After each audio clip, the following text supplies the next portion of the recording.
Itulah sikap kami pemimpin SBSI, kesejahteraan buruh itu cita-cita.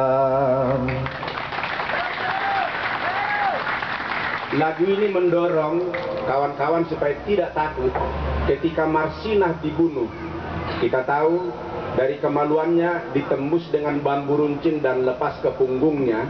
Di dalamnya ada pesan, hai kamu aktivis siapa yang masih berjuang membela-bela buruh, kami marsinahkan. Lawan dari pesan itu, saya ciptakan lagu ini. Untuk hidupmu buruh, penjarakan ku tempuh. Dan saya katakan lebih baik Anda masuk penjara karena kepentingan orang lain daripada Anda mati sendiri karena ketakutan dan kurang gizi bagi dirimu, tidak ada gunanya.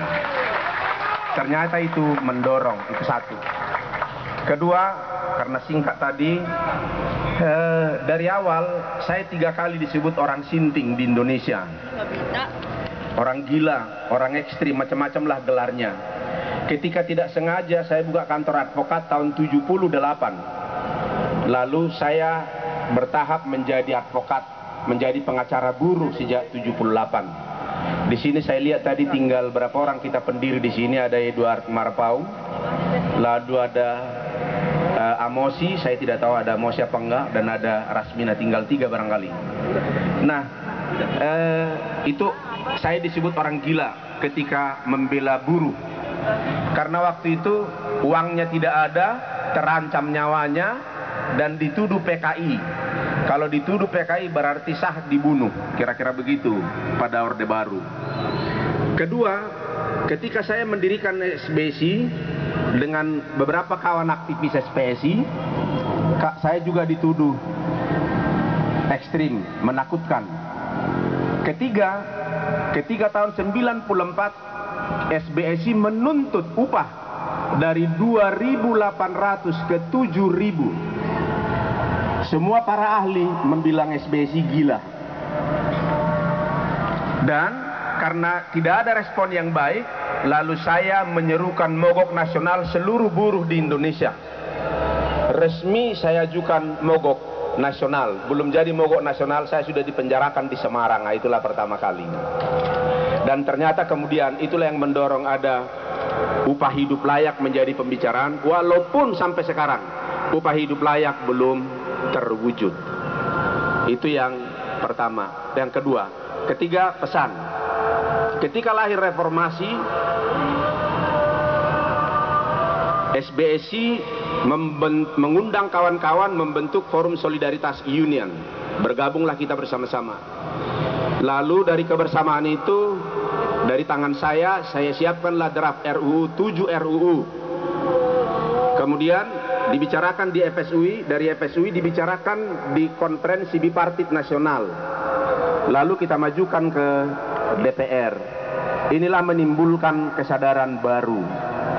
Lahirlah undang-undang RUU tentang serikat buruh menjadi Undang-Undang Nomor 21 Tahun 2000. Nuansa di dalamnya ada pesan melemahkan perjuangan serikat buruh. Kelihatannya menjawab tuntutan tetapi melemahkan perjuangan serikat buruh. Ketika diberikan kebebasan berserikat sebebas-bebasnya tanpa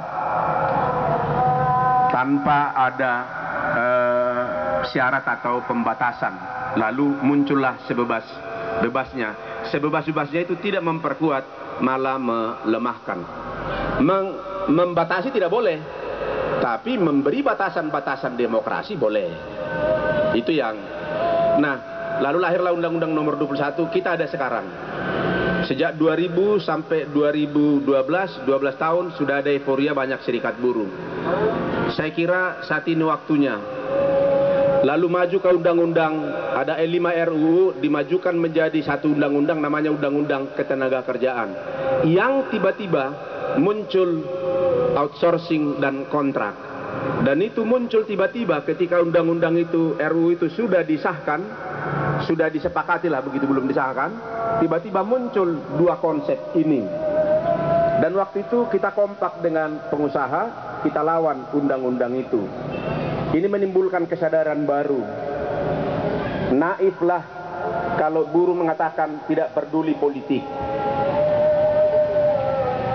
Karena ternyata seluruh nasib kita, nasib buruh Indonesia, nasib buruh di mana-mana ditentukan oleh politik. Tidak ada hal-hal perburuan yang tidak ditentukan politik. Semua tergantung pada kebijakan politik. Karena itu euforia kita berbeda-beda selama ini terfragmentasi, harus mempunyai kesadaran baru.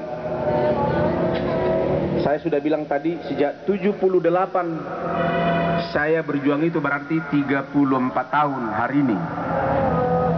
Nasib buruh sudah terperbaiki apa belum? Dengan singkat saya jawab, belum. Sepanjang yang saya jalani itu 34 tahun, belum. Formal kebebasan berserikat ada. Lalu bagi apa tantangannya? Menurut saya lebih berat tantangan sekarang daripada tantangan sebelum reformasi. Karena apa? Sudah ada undang-undang yang melindungi penindasan buruh itu masalahnya. Kalau dulu dibuat ada buruh kontrak, ada outsourcing, mudah mem-PHK, itu kita katakan melanggar undang-undang.